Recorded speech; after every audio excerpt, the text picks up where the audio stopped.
আমরা কর্মসূচি দিয়েছি। আমি 13 তারিখের কর্মসূচিতে জনগণ স্বতঃস্ফূর্তভাবে সাড়া দিয়েছেন। আমরা তো ঢাকায় দিয়েছিলাম, কিন্তু সেটা সারা বাংলাদেশ সেটা পালন করে আমাদেরকে অন্তত একটু বলবো যে একটা আস্থা বিশ্বাসের ঠিকানায় পৌঁছে দিয়েছে। আজকে 16, কালকে 17 তারিখ আমাদের যে কর্মসূচি, আমি আশা করি এই কর্মসূচিও বাংলাদেশের মানুষ এটা পালন করে এই সুদখোর খুনি জঙ্গি ইনুস আর তার সাথে এই যারা দোসর তাদেরকে দেখিয়ে দেবে যে বাংলাদেশ জানে কিভাবে তাদের দাবি আদায় করতে হয়, কিভাবে বাংলাদেশ ঘুরে দাঁড়াতে পারে। অন্যায় অবিচার যারা করে তাদের বিচার একদিন বাংলার মাটিতে জনগণই করবে। কাজে আমি সবাইকে বলবো যে কোনো ঘাবড়ানোর কিছু নেই, বেঁচে তো আছি, বেঁচে থাকবো, দেশের মানুষের কল্যাণ আবার করবো, আর এই অপরাধীদের বিচার ইনশাল্লাহ বাংলার মাটিতেই করব। আওয়ামী লীগকে রাজনীতি করতে দেবে না, আওয়ামী লীগকে নিষিদ্ধ ঘোষণা করে, আওয়ামী লীগকে নির্বাচন করতে দেবে না, আওয়ামী লীগের নেতা কর্মীদের উপর জুলুম করে এই দলটাকে শেষ করতে চায়। কিন্তু এটা এত সোজা না। মাটি ও মানুষের থেকেই গড়ে উঠেছে এই আওয়ামী লীগ, কোনো অবৈধভাবে ক্ষমতা দখলকারীর পকেট থেকে গড়ে ওঠা না। এই জন্য আওয়ামী লীগের ভিত্তিটা অনেক শক্ত, শিকড় অনেক দূরে প্রথিত, এটা উপড়ে ফেলা এত সহজ নয়। কিন্তু আজকে যেভাবে আমাদের নেতাকর্মীরা নির্যাতিত হচ্ছে, বাচ্চারা স্কুলে যেতে পারে না, তাদের পড়তে দেয় না, ছাত্রছাত্রীরা পড়াশোনার সুযোগ পাচ্ছে না, এমনকি 32 নম্বরের সামনে গেলে মানুষ ধরে পিটায়। আপনারা কয়েকদিন আগে দেখেছেন সালমা বেগম, একজন ভদ্র মহিলা গেছেন, তাকে সেই এনসিপির এক নেত্রী, ওই মহিলা কিভাবে ভদ্রমহিলাকে পিটাচ্ছে। যারা ঠেকাতে যাচ্ছে ওখানে কিছু লোক ছিল, তারা আবার ঠেকাতে দেবে না। এরা কী ধরনের আচরণ করে? বাবা মা কী শিক্ষা দিয়েছে? এরা কী লেখাপড়া শিখেছে? মেয়েটা নাকি আবার নার্স। তো নার্স মানুষের সেবা করে, নার্স এইভাবে কোনো মানুষকে পিটাতে পারে, এটা তো ভাবাও যায় না। আমি সবাইকে একটা অনুরোধ করব, যারা এখানে শুনছেন, ওই মহিলাটাকে খুঁজে বের করেন তো, যে এরকম একজন ভদ্রমহিলাকে সে প্রকাশ্যে পিটালো কেন 32 নম্বরের কাছে। সেই জন্য এরা চরম অসভ্য, জঙ্গলি। এরা কি শিখেছে? এদের মধ্যে নারীত্ব বলে, মাতৃত্ব বলে বা বোনের কিচ্ছু নেই এদের মধ্যে। এরা যে কী জিনিস আমি সেটা জানি না। আর্থসামাজিকভাবে উন্নতি করে দিয়েছি, কিন্তু আমরা এই না যে এই ধরনের আচরণ করবে, একটা অভদ্র আচরণ করবে, এরকম জঙ্গির মতো আচরণ করবে। লাখো শহীদের রক্তের বিনিময়ে স্বাধীনতা আমরা পেয়েছি। হ্যাঁ, আজকে আমি জানি আমার বিরুদ্ধে মামলা দিয়েছে। আপনারা জানেন যে সেই কোর্টে চিফ প্রসিকিউটর আমার বিরুদ্ধে যে সমস্ত অভিযোগ এনেছে, তা সবই তো মিথ্যা। একটা কোর্টে দাঁড়িয়ে কেউ যদি মিথ্যা অভিযোগ দেয়, তা তার বিরুদ্ধে কিন্তু মামলা হয় এবং একসময় হবে। তবে এই কোর্টটাও তো অবৈধ, কারণ 1973 সালে পার্লামেন্টে আইন পাশ করে যুদ্ধ অপরাধীদের বিচারের জন্য এটা করা হয়েছিল। এখানে কিন্তু স্পষ্ট লেখা আছে যুদ্ধ অপরাধীদের বিচার হবে, এবং এই আইনের 11(4) অনুচ্ছেদে স্পষ্ট বলাই আছে কীভাবে এই কোর্ট গঠিত হবে, চিফ প্রসিকিউটর থেকে শুরু করে কারা কী হবে, সব কিন্তু নির্দেশিকা দেওয়া আছে। কিন্তু এরা কিছুই মানেনি। ইউনূস অবৈধভাবে অসাংবিধানিকভাবে ক্ষমতা দখল করেছে। আমাদের সংবিধানের 7 অনুচ্ছেদে স্পষ্ট লেখা আছে যে নির্বাচিত প্রতিনিধিদের কেউ যদি জোর করে ক্ষমতা থেকে সরায় তাহলে তাদের শাস্তি হবে। কিন্তু ইউনূস তো তাই করেছে। তার মেটিকুলাস ডিজাইনের মাধ্যমে সে যে আমাকে ক্ষমতা থেকে হটিয়েছে, বিল ক্লিন্টন ফাউন্ডেশনের মিটিংয়ে সে সেটা নিজেই স্বীকার করেছে। মাস্টার মাইন্ডেরা সব করেছে। এটা ছাত্র জনতা তেমন কেউ ছিল না, নেতৃত্ব ছিল না, কথাটা ঠিক, কোনো নেতৃত্ব ছিল না। কারণ ছাত্ররা যখন সব দাবি, তাদের সব দাবি আমরা মেনে নিলাম, মেনে নেওয়ার পরে হঠাৎ শুনি 9 দফা দাবি। সেটাও বললাম যে ঠিক আছে, সেটাও আমরা বিবেচনা করব। তারপরে 1 দফা। তার মানে কী দাঁড়াচ্ছে? দেশে একটা অরাজকতা পরিস্থিতি, আর্থসামাজিক উন্নয়নটাকে ধ্বংস করে দেওয়া এবং দেশটাকে ধ্বংসের দিকে নিয়ে যাওয়া, সেটাই নিয়ে যাচ্ছে। আর যত হত্যা মামলা সব আওয়ামী লীগের বিরুদ্ধে, কিন্তু খুন করেছে তো ইউনূস এবং তার ওই বাহিনী, জামাত, শিবির, বিএনপি, এনসিপি, এরা মিলেই তো হত্যা করেছে, তো স্পষ্ট, এবং তারা সেটা নিজেরা স্বীকার করেছে। যেখানে এনসিপির নেতারাই স্বীকার করছে যে পুলিশ হত্যা করেছে, মেট্রো রেলে আগুন দিয়েছে, বিটিভিতে আগুন দিয়েছে, সড়ক ভবনে আগুন দিয়েছে, সেখানে চিফ প্রসিকিউটর করে দাঁড়িয়ে বলে সব অগ্নি সন্ত্রাস সব কিছু নাকি আমি করিয়েছি। কারণ এগুলো তো রেকর্ডেড। তবে সাক্ষীরা কী বলেছে সেটা কিন্তু সরাসরি শোনায় নাই, কারণ সাক্ষীটা বোধহয় তাদের এত শেখানো পড়ানোর পরেও মন মতো হয় নাই।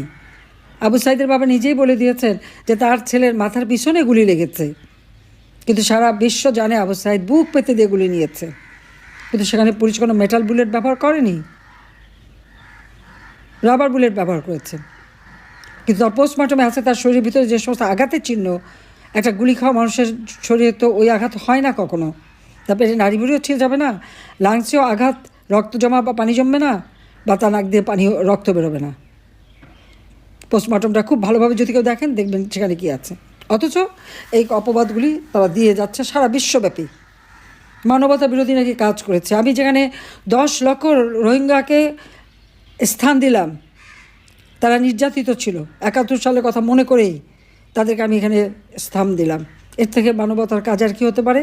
2024 সালের 15ই জুলাই থেকে যারা একের পর এক পুলিশ হত্যা, আওয়ামী লীগ নেতাকর্মী, যুবলীগ তাদেরকে হত্যা করে পা বেঁধে ঝুলানো, আইনজীবী, সাংবাদিক, সাংস্কৃতিক কর্মীদের হত্যা করেছে এবং একের পর এক সরকারি প্রতিষ্ঠান জ্বালিয়ে পুড়ে ছারখার করেছে, তাদেরকে দিয়েছে দায় মুক্তি। ইউনূস দায় মুক্তি দিয়ে এই সমস্ত ধ্বংসাত্মক কাজ এবং যতগুলি হত্যাকাণ্ড ঘটেছে তার দায় কিন্তু নিজে নিয়ে নিয়েছে। দায় মুক্তি কেন? কারণ তারা দায় অপরাধ করেছে, তাদেরকে মুক্তি দিয়েছে, তাদের বিরুদ্ধে মামলা করা যাবে না। যারা আপনজন হারিয়েছে তারা কোনো দিন ন্যায় বিচার পাবে না। যাদের ঘর বাড়ি ধ্বংস করেছে, ব্যবসা প্রতিষ্ঠান ধ্বংস করেছে, পুড়িয়ে পুড়িয়ে মানুষ মেরেছে, 460টা থানা লুট করেছে এবং আগুন দিয়ে পুড়িয়েছে, পুলিশ হত্যা করেছে, অন্তঃসত্ত্বা পুলিশ কনস্টেবল হত্যা করেছে, তারা কোনো দিন তাদের পরিবার বিচার পাবে না। বিচারের পথ বন্ধ করে দিয়েছে। এটা কোন মানবিকতা? আমার প্রশ্ন, কোন মানবিকতা? আমরা তো কখনো কাউকে এরকম দায়মুক্তি দেইনি বা আমরা প্রতিশোধ নিতে চাইনি। বাংলাদেশে আইনের শাসন প্রতিষ্ঠা করেছিলাম, ন্যায় বিচার প্রতিষ্ঠা করেছিলাম। 71 সালে যে সমস্ত যুদ্ধাপরাধী এদেশে গণহত্যা চালিয়েছে, মা বোনদের, নারীদের নিয়ে পাকিস্তানি হানাদার বাহিনীর ক্যাম্পে দিয়ে দিয়েছিল, দিনের পর দিন তাদের উপর পাশবিক অত্যাচার করেছে, তাদের শরীর ক্ষতবিক্ষত ঘা হয়ে গিয়েছিল, কেউ প্রেগনেন্ট, কারো ঘর বাড়ি যাওয়ার মতো উপায় নাই। তাদেরকে আমরা সেবা শুশ্রূষা দেওয়া, চিকিৎসা করা, সমাজে পুনর্বাসন করেছিলাম।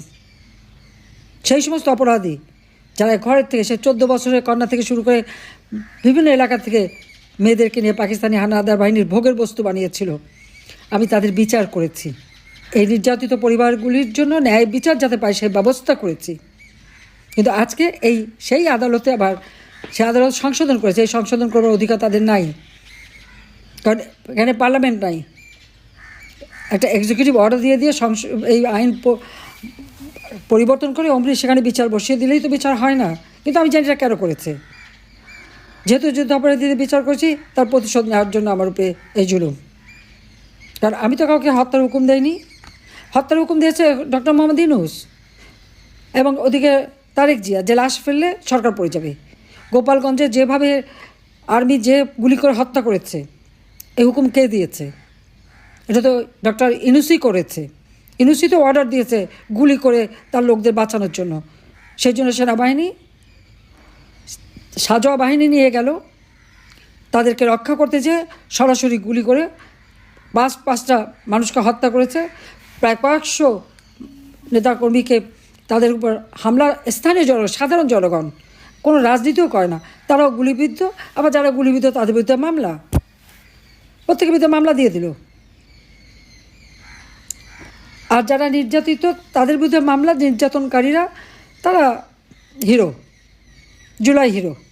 খুনি, হত্যাকারী, অগ্নিসংযোগকারী, ধ্বংসাত্মক কাজে লিপ্ত, তারা হয়ে গেল জুলাই হিরো।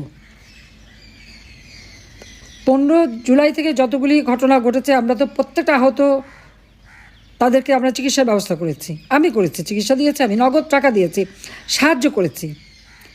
এবং সেখানে তো অনেকেই ছিল, যতগুলি ছেলেপেলে মারা গেছে, পুলিশ মারা গেছে, সেই সমস্ত পরিবারকে গণভবনে ডেকে নিয়ে এসে তাদের সান্ত্বনা দেওয়া এবং তাদের কাছে প্রমিস করেছে। আমি জুডিশিয়াল এনকোয়ারি কমিশন গঠন করে দিয়েছি তদন্ত করার জন্য যে এদের কারা মারলো।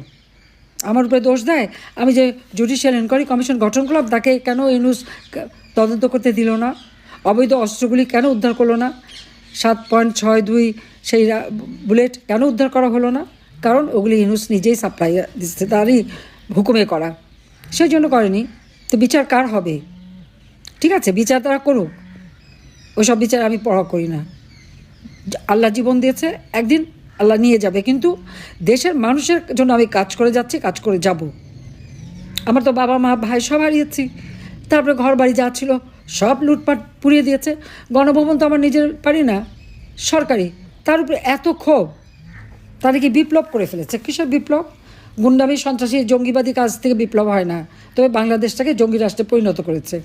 এখান থেকে বাংলাদেশকে মুক্ত করতে হবে। ওই মামলা রায় দিয়ে আমার কণ্ঠ বন্ধ করতে পারবে না। আমি জনগণের পাশে আছি, জনগণের পাশে থাকবো, জনগণের জন্য কাজ করে যাব।